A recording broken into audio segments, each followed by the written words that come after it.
It. Okay.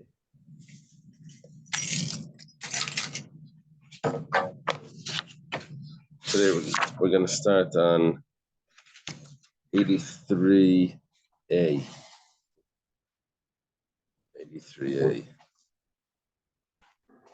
Yeah, we're making our way towards the end here.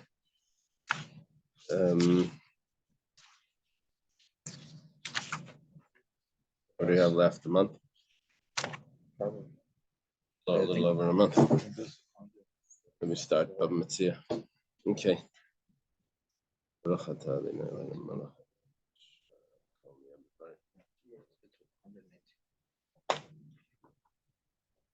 118 minus 83? 37. 37, okay.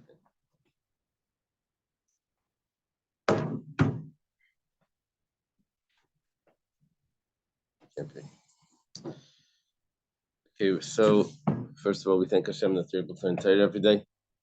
And in the course of our learning, we should have the Beis Hamikdash immediately. Also, we're learning, how much is it? 36. Also, we're learning in memory of Sahava Golda Bas Baruch Binyamin. I don't see Shalom with Moshe. It's vacation. I can't hear you. I'm calling, seeing he's at a different place. I don't know. We'll see. Okay. Okay, we're going to start from Le'yigadol Adam Sakelev Elam Ken Kosher B'Shalshelas. You can't raise a dog unless it's tied to a chain. Dr. Stein, don't listen to this tomorrow. Let's see what the Mishnah actually said. Yes, he's on. Actually, don't let the dog listen. Yeah, and our concern over here is that he may bark and scare a pregnant woman and cause a miscarriage. That's our concern. Rabbanan, starting a brayso, God allowed them as a kelavim king kosher b'shalshelas. You can only raise a dog if it's tied to a chain. But you can raise a dog in a city that's right next to the border. It needs extra protection. We're talking about a city in Israel. It needs that extra protection, and the dogs are good for that protection. Because should be a material, you tie it by day, and you can let it loose by night. Tanya started in a brayso. Rabbi Eliezer Agadol Leimer. Eliezer Agadol said, Rabbi Eliezer Agadol is Rabbi Eliezer ben Hyrcanus. He's called Rabbi Eliezer Agadol. He's a friend of Rabbi Yeshua, a student of Rabbi Yechim ben Zakkai. Says, "Hamagadol kalavim kamagadol chazirim." Someone that raises dogs is like someone that raises pigs. That's the comparison. L'may nafka mina. What are you trying to compare? What do you take out from that? Nafka mina means what comes out from that.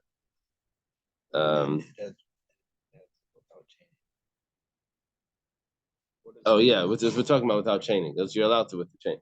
What is the significance of this? Yeah, the word nafak means to go out. So nafka mina, what comes out from this, which means what's the practical application? What's the practical difference? The difference is we mentioned before. Dr. Stein sent a picture of it. Is that his dog? Okay.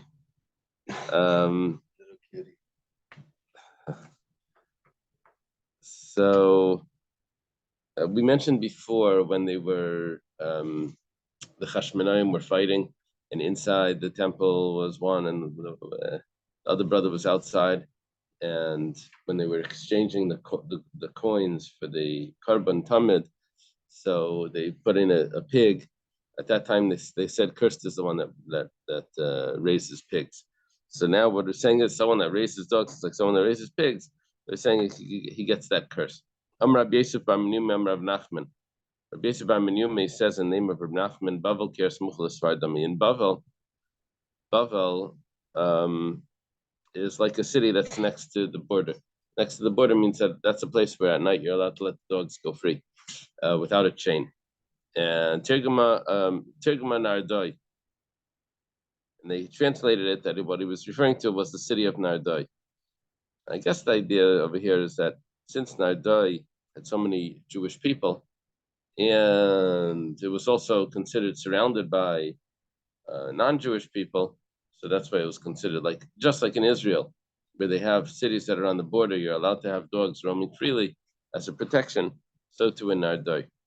So Nardoi was actually destroyed a little after Reb Nachman's time, the days of Reb Yehuda. Reb Yehuda. Actually, no, it is around Reb Nachman's. It's during Reb Nachman's time. Reb Yehuda had to move the yeshiva to Pumbedisa. From Shmuel, Shmuel was in Nardoi. So, but then some tribe came in and destroyed Nardoi, and they had to move the yeshiva to Pumbedisa. That was the founding of the yeshiva in Pumbedisa. Was in around the same time as this. Anyway, Darish Reb Destoi Dimin Biri. Reb Destoi from Biri taught. This is like a speech. There's a Benucha Yaimar, and when it settled, this is talking about the Aron. When it settled, they said, Shuva Hashem, return or settle. Hashem, Ribbai Salfi Yisrael, of the tens of thousands of the Jewish people. But when it says Ribbai, that means 10,000, which means 20,000. And Alfei is 2,000, thousands of Israel. Lamdacha, this teaches us, change al Yisrael, Pachs Mishnei Alaf and Mishnei Revavis. The Shechina doesn't dwell on less than 22,000 people. So it's good to go to the Siyam Mashas, get the Shechina over there.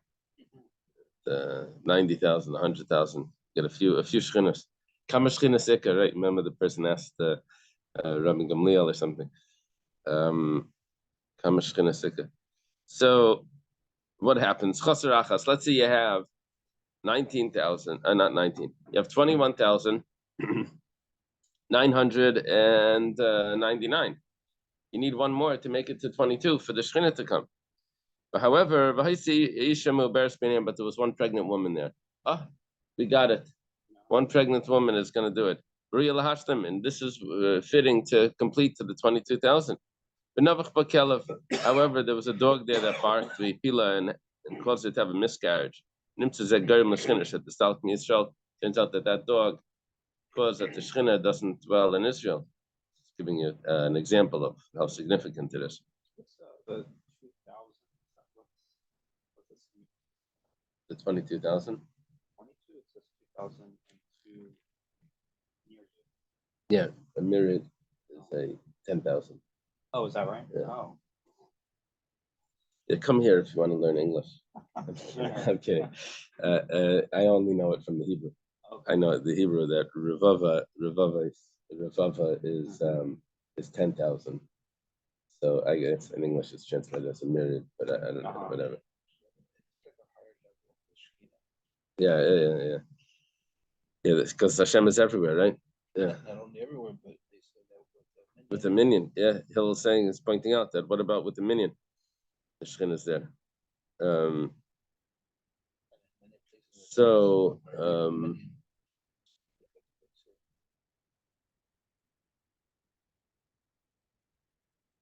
Taisus mentions this, and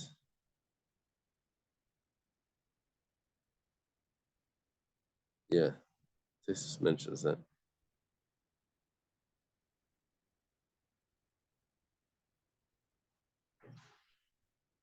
Different level of the Shekhinah. Okay. It's the Allah Slamefa Besa. There was a woman that went to bake in someone's house. She just went to bake bread.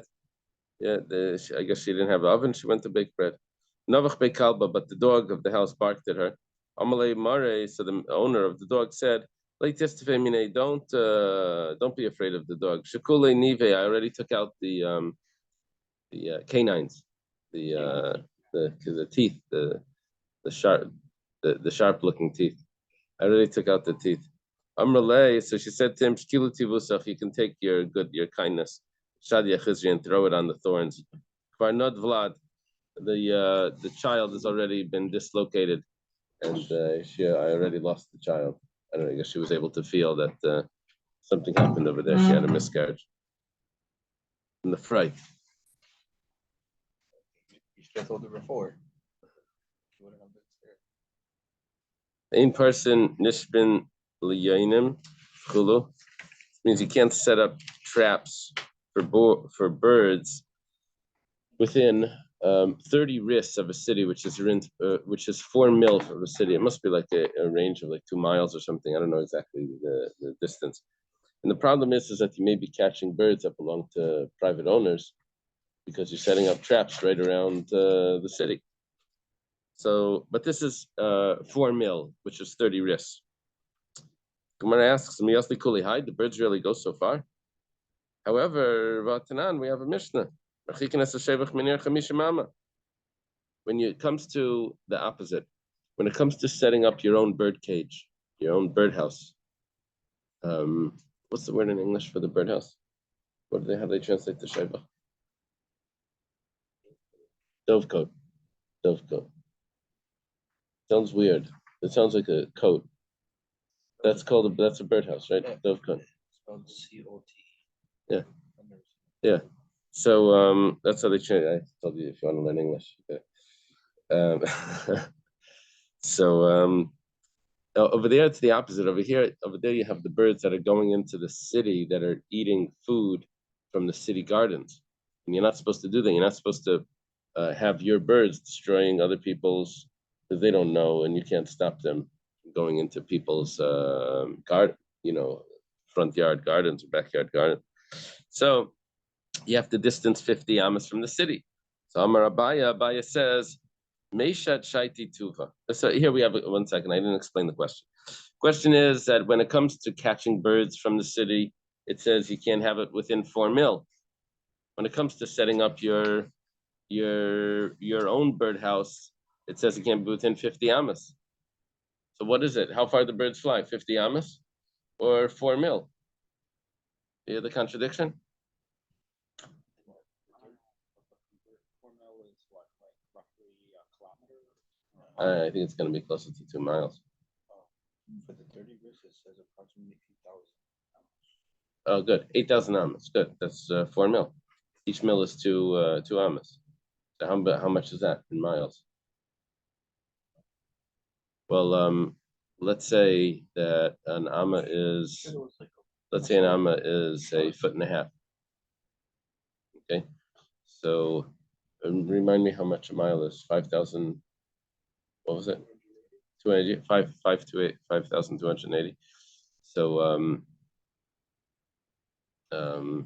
that would be 3. 1 second. What did you just do? 5,000. Why? Oh, no.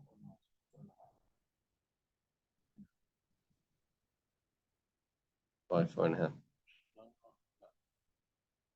No, what we need to do is we need to take 1.5 times 8,000. So you have 12,000. Okay, now that's 12,000 feet. So we're talking closer to 2.5 miles. We're talking about 2 miles, over 2 miles. Now, the birds fly over 2 miles, or the birds fly 50 amas. Hey, it's a big difference. So Amar Abaye answers this contradiction. He says, Meshet Shaiti Tuva. They fly very far. However, Kursaya b'chamisha mamalia, they only fill up their stomachs within 50 amas of where they live. Okay, which means like this: that when you're setting up your birdhouse and you're concerned that it's going to eat from the people of the city, you only have to distance it 50 amas, because they only eat within 50 amas of their own home. They're very from. But when it comes to catching birds that belong to people, that you have to move away 2 miles, at least. Okay. Mesha Shleishim Nis Rasulai, that's all they're gonna fly. They're only gonna fly 32 miles. But Tanya, we have a brayse b'yishuv afilu me'ah mil lo yifres. If in a settled area, you shouldn't set up nets to catch birds, even 100 mil. Rav Yosef on B'yishuv Kam. Rav Yosef says that's talking about there's vineyards along the way, so it can keep traveling. And Rabban B'yishuv Shayfchen. Rabba says that there's birdhouses along the way. 1 second. You're not supposed to set it up within certain area from other birdhouses. Now you're telling me you can set up nets as long as it's further away. Yeah, we have from the city. But if there's birdhouses along the way, then you're catching those birds that belong to those birdhouses. Maybe those birdhouses belong to non-Jews, which is an interesting answer because it sounds like then you're allowed to take their birds, which is probably not accurate. The other one, maybe those birdhouses are hefker. Maybe he owns those birdhouses. Now I have another question. If he owns those birdhouses, how did he set those up? They're too close to the city. I don't know. What is that?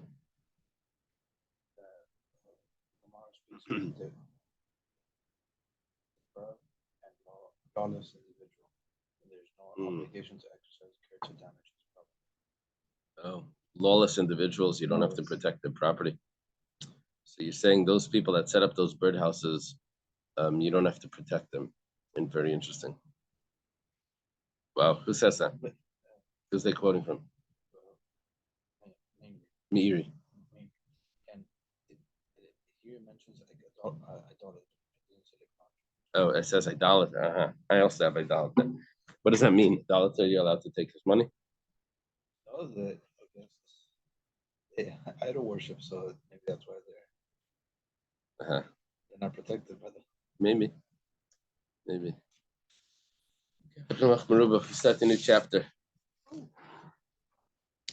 We take a on the bicycle when you change gears, it's like feels very different. So it's about to happen. I'm gonna need a chumash. That's yeah. Okay. What's gonna happen now is we're gonna be discussing when a person causes damage to another person, like a fist fight or something.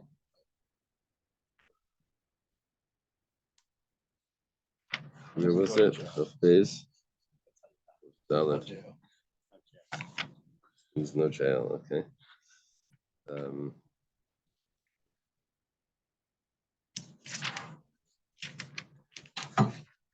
Let's begin.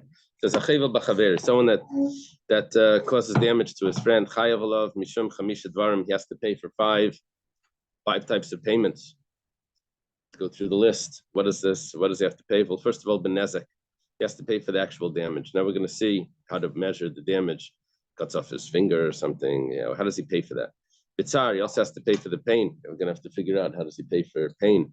How do you evaluate pain? Ripoy, to pay for the doctor bills. Besheves, the loss of work. We're going to see what type of work. And Baishas, he has to pay for embarrassment. We're going to have to figure out how do you evaluate how much it's worth someone to get embarrassed. Okay, well, the Mishnah continues, says, Benezek Ketzad. How do you evaluate the damages? Some still practically used today The problem is we can't use it today because some of these are considered penalties. The actual damage and the actual doctor bills are not penalties. Right. But the other ones are considered, You need a smicha. Okay. Which would, it doesn't have to be Sanhedrin, but it needs to be a Besdin that has real smicha, which we don't have. Oh, is that right? Yeah, so we're only going to take today the actual damage or doctor bills. Nezek Ketzad, how do you evaluate the damage? Let's say he blinds his eye. Kiteya es yadai, kata es yadai, chops off his hand. Shibes ragli, or he breaks his foot. You have to evaluate as if he's a slave being sold in the marketplace. You have to evaluate how much would he have been worth as a slave with the body intact, and how much he's worth now without the body intact. Yeah, I noticed that there's a machlekes. If when we're selling him as a slave, if we're selling him as a Jewish slave or as a non-Jewish slave. There's an opinion that holds that I always thought that it was you evaluate how much he would be worth as a non-Jewish slave, and that's the way we estimate the damage. Not like I'm not saying that he's a non-Jew being sold as a slave. I'm just saying that how do I figure out what that damage is worth is I would say how much a slave would be. The other opinion says no. We're actually saying that look, this guy could have sold himself as a slave, and now he can't. He just lost money. Actually, this itself is the loss of money that he could have been sold himself. A Jewish person can sell himself as a slave. Now it's going to get worth less. Only problem is that a slave sells himself for 6 years. So what we'll have to do is every 6 years, we'll have to see what the value is, the market value, and then take the money again. But then the problem is that he's going to end up making more money as a Jewish slave if he lives a long time than he would as a non-Jewish slave, because being sold every 6 years for 120 years is going to come out more than if it was sold forever in just one purchase.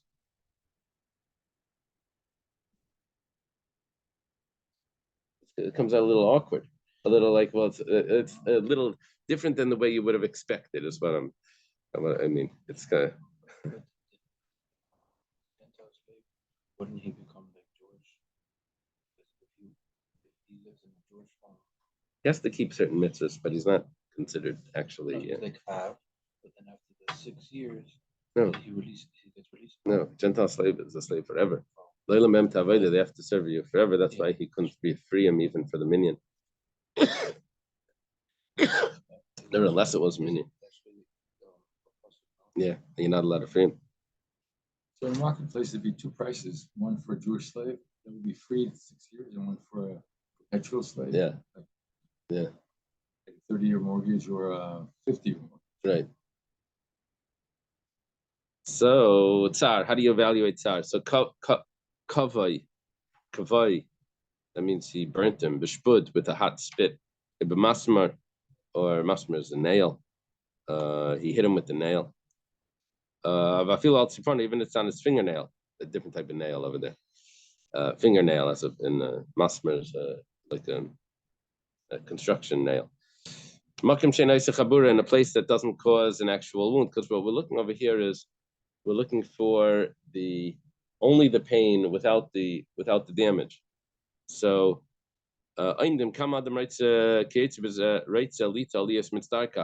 how much would a person be willing to how much money would it take for a person to be willing to endure such a pain? Yeah, I don't think anyone would take any money for any pain. Well, it depends, like, a little pinch or something. But I guess there's a price for everything. But it sounds like a very high price. And also, we're going to see it depends on how wealthy the person is, how pampered the person is. If he's used to pain, some people they handle a lot of pain.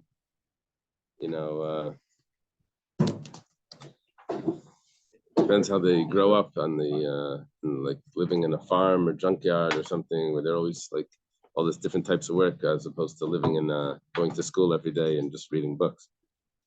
Like very relative. Right, it is relative. Yeah, but this person we would have to evaluate how much this type of person would take. Oh, $1 million. Right. Ripui. What about doctor bills?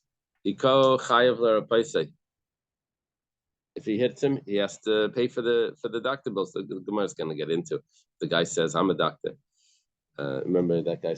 Trust me, I'm a doctor. Is Jonathan? Yes, where's Dr. Seuss? Sure. Anyway, so he has to pay for the medical bills. All about tzmachim. I don't know what tzmachim are. It's some sort of a growth that grows on top of a scab or something, a scar. How do they translate it there? The growth. Some growth grows on it. If it grows over there because of the wound, so chayav, he has to heal that as well. If it's not because of the wound, then he's put, then he's exempt. Then it goes interesting. It says chaysa v'nistra. Let's say it heals and then it regresses, and then it heals and regresses. Right, and so he has to keep going back to the doctor. So chayv l'arapaisa, you have to keep healing him. Chaysa called sarka, but once it heals fully, then even if it gets worse after that, he's already healed him. I don't know who's going to estimate that. Yeah, it was already over and whatever. So the doctor's going to have to say. Sheves, how do you pay for loss of work? We evaluate as if he would be someone that watched cucumbers. Yes, from people that other people shouldn't take the cucumbers. You have to watch them. Security guard. A security, right? Now, what that means is that even though he already has, even though he was a much higher type of labor, he had a much higher job, but we're not giving him that. The reason is because for that job that he could have done, we already paid for his hand or for his foot. We already paid him for that. So now we lowered him down to the lowest level, and now we just have to pay him for his loss of work, which would be a much lower type of job now, because for the actual hand and everything, for that we already paid him. Cucumbers is like minimum wage. Minimum wage, yeah. It's also minimum. Right. Not necessarily. It's not necessarily associated effort and wage. That's true. The McDonald's people who are getting minimum wage. They work hard. When it comes to embarrassment, you have to take two things in mind. One thing is that someone that gets embarrassed from a very important person does not get so embarrassed as he would be embarrassed from a. There's a little bit of honor in that embarrassment as well, some possibly, or it's an equal. So okay, but if someone that gets embarrassed from a lower person, and if the person is very respectable, then he gets more embarrassed than if he would also be a low type of person. So you have to take all of those things into account. Okay, now the Gemara asks, this is a very famous question. Why are we talking about payment? Ayin tachas ayin amar rachmana, ayin mamash. It says an eye for an eye in the Torah. You should just take out his eye. Blinded him, take out his eye. So the Gemara asks this question. An eye for an eye. Don't think like that. The Tanya was taught in a brayso. Could have thought that maybe if he blinds his eye, he should blind his eye back. Cuts off his hand. He cut off his hand. He breaks his foot. He breaks his foot. There was a lady over there. I don't want to say who. She passed away already, but she had jury duty. Yeah. And she didn't want to do it. She was a mother or whatever. And she could have gotten out of it for other reasons. But they asked her, "What would you do if someone steals? What type of punishment would you say?" So she was an Israeli lady. She said, "Well, I come from the Middle East. We just cut off their hands, and they, they didn't take her as on the jury." But they recommend that you make a Kiddush Hashem, not a Chilul Hashem over there. The lawyers get very upset. They say, "Oh, I'm Jewish, and therefore this." Like, take it easy. No. Okay. Talmud Laimar. So the pasuk says, "How do you know that you don't do this?" It says, "Maka Adam Maka Behema." It says we have to find where this pasuk is. If someone hits a person and it says someone hits an animal, well, just like if someone hits an animal, he only has to do payment. And this is like a gzeira shava. It says maka, here maka, there maka. It's the same thing. It's going to be tashlumin, just a payment. But if you're going to ask me a question, then I'll give you another shot. It says means if you want to say, I can give you something else. Then it says, my Gemara has a misprint there. Asher Rosh Halamas, instead of Reitzeach, it has an aleph, Rayach. Asher Rosh Halamas. Don't take payment for the person that's guilty of death. You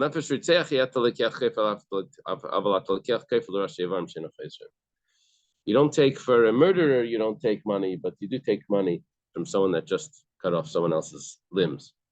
Then you have to take payment. Like the eye for an eye automatically now means the payment of an eye. Yeah, I heard, I don't remember how we know that that's kesef. Oh yeah, very good. Because of the tachas. Yeah. So yeah. No, tachas means under. So if you look at kesef, ayin, and you look at the letters that's under it, so ayin nun samach ayin fei So the letter that's just after ayin is fey, the letter after yud is tav, the letter after nun is kaf, Is kaf, samach. samach. Juggle them together, you have kesef. Follow them. Okay. This is someone who did take the act intentionally. Yeah.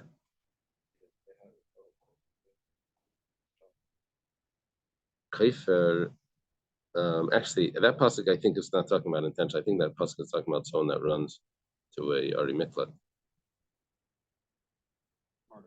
Yeah, and when he comes back, at least that was the way the Gemara translated it somewhere else. I'll look up the pasuk in a second. Dr. Stein just said that the word ayin says an eye for an eye, ayin tachas ayin. So he said what you do is you take the letters. Well, I didn't say it. I mean, He's quoting from some holy source that you take the letters that come after the letters of ayin, yud nun, which is going to be after an ayin is a pei, after yud is a chaf, and after nun is a samach, which spells kesef. If you juggle. If you juggle It's them. not perfect. Okay. You use that in American courts? I'll give you the alphabet.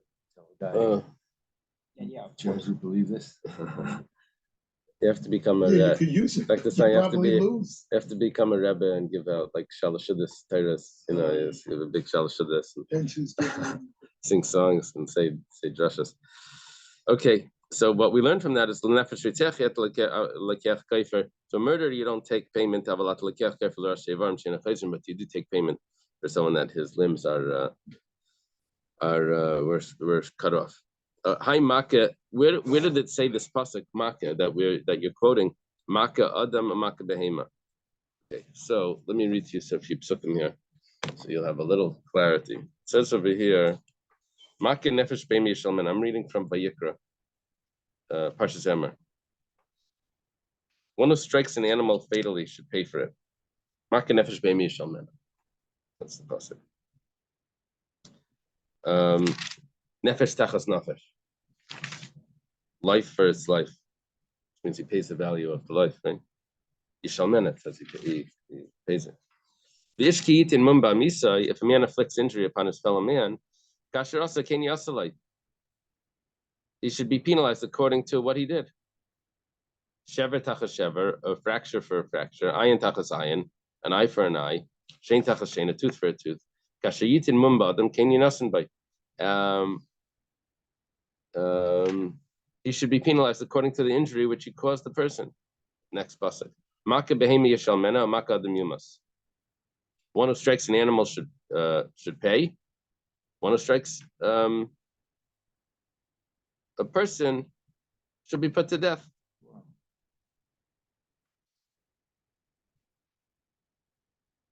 In the parentheses over here it says, strikes one of his parents while they're still alive, causing a bruise, should be put to death.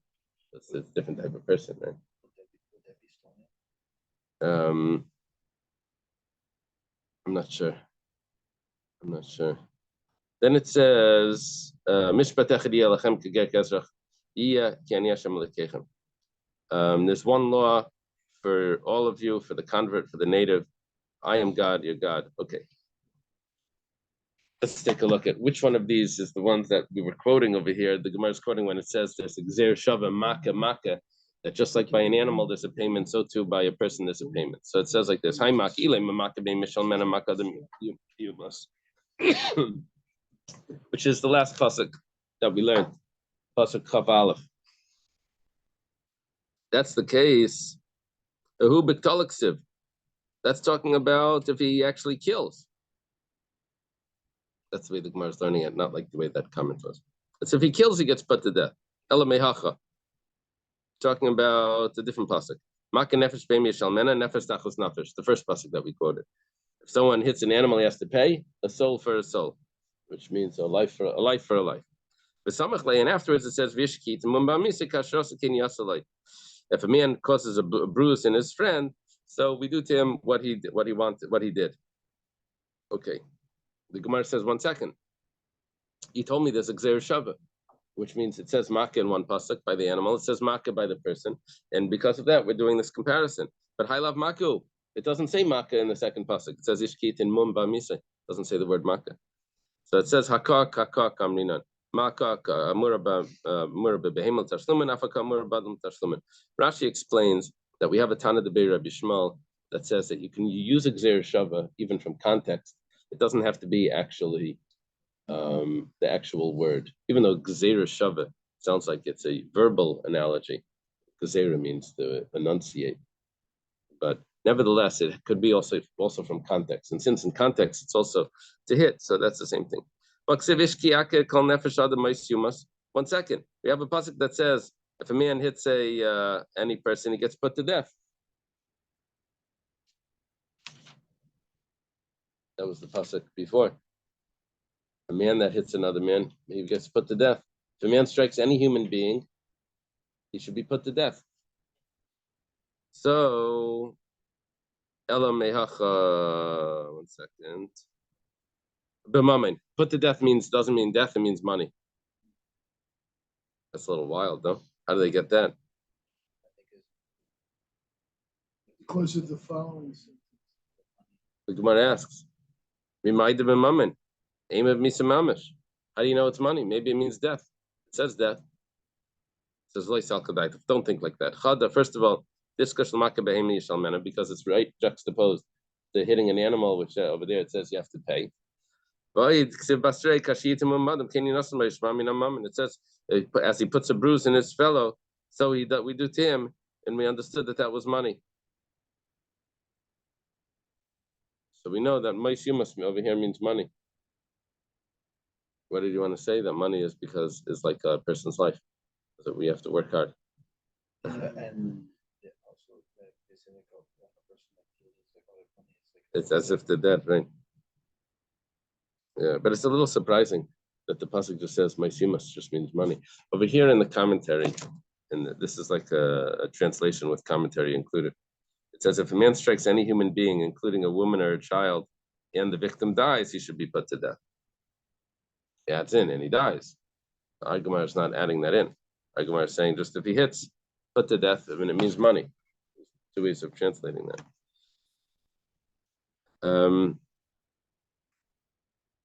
It's interesting. I read in that there was this historian, Paul Johnson. He was a historian. He wrote about the Jews. I forget the book. Something about the Jews. History of the Jews. So in there, I was like comparing like what the laws would be back then to what the Jewish laws were, and I think that this was like an interesting point that back then there were other laws, Hammurabi, that type of laws where they would actually kill or cut off hands and stuff, and then the Torah was changing it, even though it looks like the Torah is writing the same thing, ayin tachzayin, but the interpretation of it is not like. There were laws where they would just tie someone up and give them the victims. Oh, really? Those would have the wherewithal. They would tie people up and throw them in the water. Different sins. That's the mafia. That's how it was back then. So Umayim Nafshach Laimo, the Gemara says that if you want to say something else, then I'll tell you another pshat about Leisikha Kaifer. The Gemara says Sukkah Kasha Latana. The Gemara had a question. Who says that you should learn from Makkah Behema that says Yishal Mena? Maybe you should learn from Makkah Adam that says you must. Amri done in Nizakan min Nizakan min done in Nizakan min Misa. It says we wanted to learn damages from damages. We don't want to learn damages from death. It says Adarabba done another me done another Behema. On the contrary, if you're doing comparisons, you should compare people to people, not people to animals. So it's okay, if that's the question, then we're going to need another pshat. In the Harei Oimer, we have another pasuk that says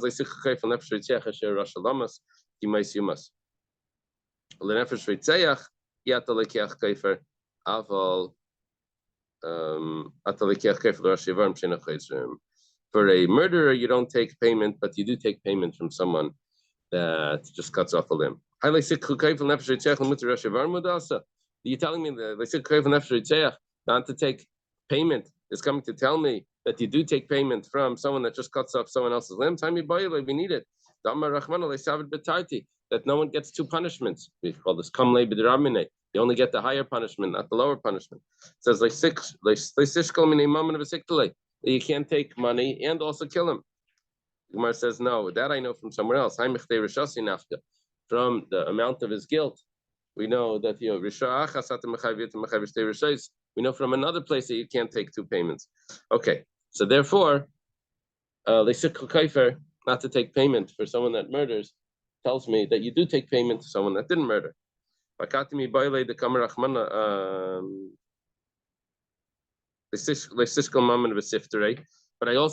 learning from that you can't take money to get him out of his death penalty.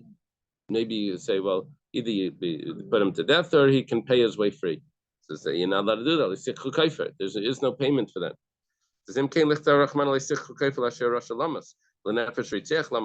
You can't take payment for someone that's guilty of death.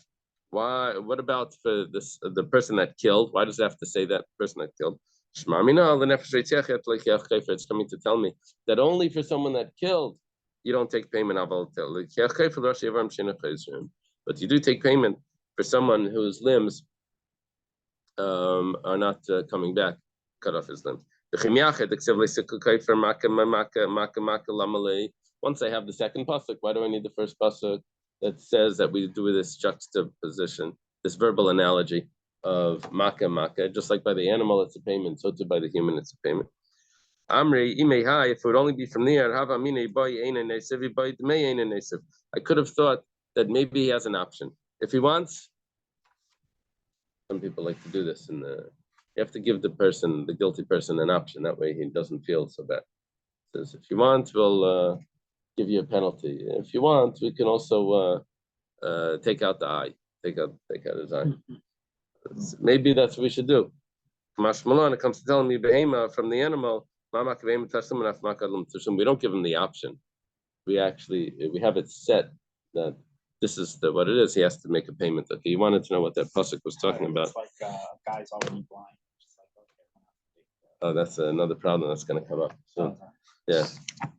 What are you going? That's I think Reb Shimon Bar Yochai talks about that. Just 1 second. This is in Bamidbar Lamed Hey.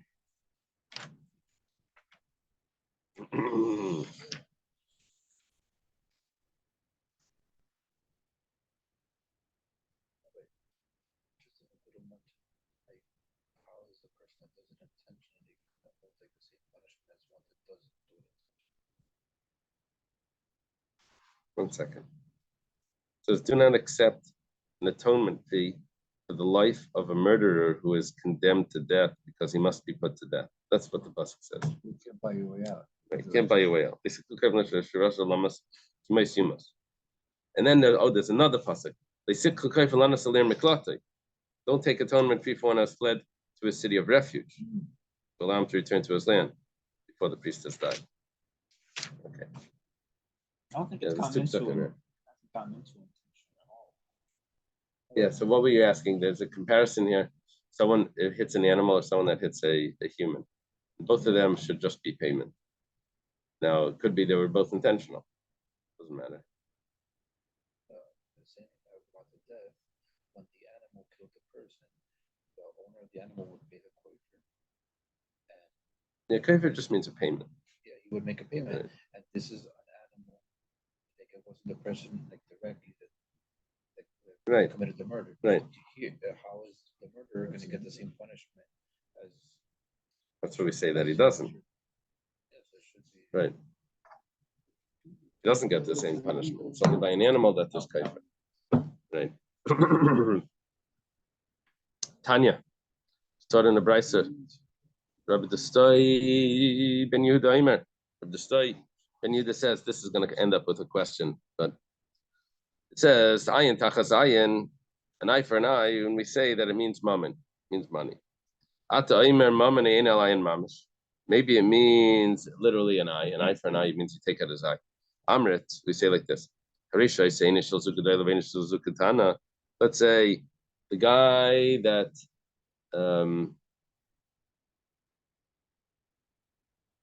doesn't tell me which way this is going. One of them has a big eye, one of them has a small eye. And you're going to say like this. So remind me, they convinced this bacher. This is like crazy, but they convinced this bacher in yeshiva that the Rosh Yeshiva, big eyes. They convinced him. I don't want to say who. They convinced him that Spielberg needed in one of his things for Jurassic Park. He needed an eye, so they paid $10,000 to the Rosh Yeshiva to use his eye. Anyway, they convinced this bacher that this is what, and it's like a very gullible. Anyway, the bacher goes over to the Rosh Yeshiva. He says, $10,000. That's Steven Spielberg. Yeshiva says, "What? What are you talking about?" Anyway, it was like this whole mess. Anyway, it was just a trick that the boys played on. Okay, anyway, so let's say someone has a big eye, someone has a small eye. So what are you going to say? The Zion, Tacha Zion? Yeah, you see what happens when they don't have cell phones, the type of trouble they get up. Which Gemara we learned previously? Was it with animals with the different size eyes or something? We did learn something. Oh, really? Oh, there was something about different size eyes. I think it was with animals. So call ki hai shakal minay. In such a case, you'll have to take money. We won't be able to do the eye for the eye. So Torah Amra, but the problem with that is mishparachid yelachem, mishparach shav l'kolchem. It has to be equal. So we're going to have to take money. He was saying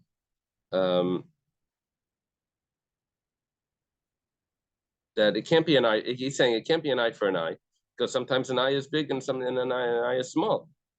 So we'll say, well, maybe in such a case, usually it is an eye for an eye, but in such a case where the eyes don't match, so then we'll say that it's one law for everyone, and then we'll say that it's money. The Gemara says you can't say that we're going to change the law for different people. It has to be one law for everyone.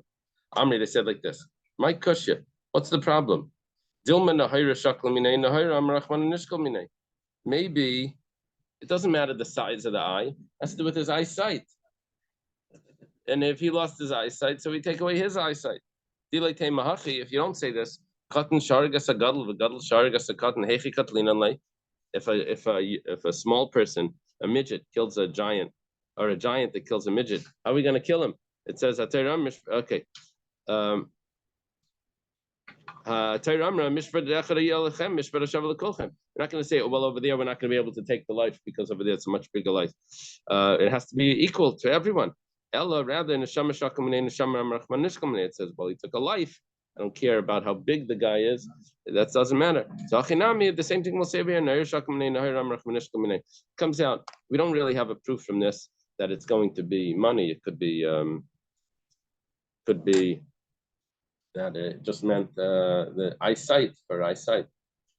Yeah. Just to relate something funny. 35 years ago, I was in practice. Somebody can't, you come to the doctor to fill out a request for one of those disability things to stick in the car. So one of the choices was blindness. And he was blind in one eye, had a glass eye. He said, "Will you fill this out for me?" And ring.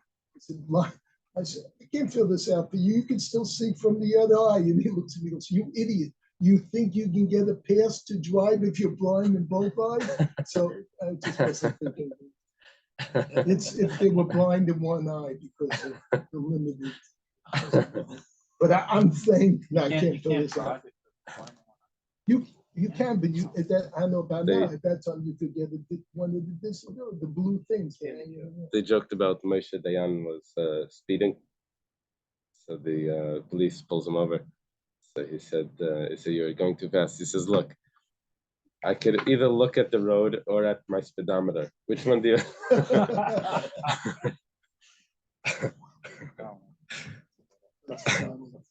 Okay.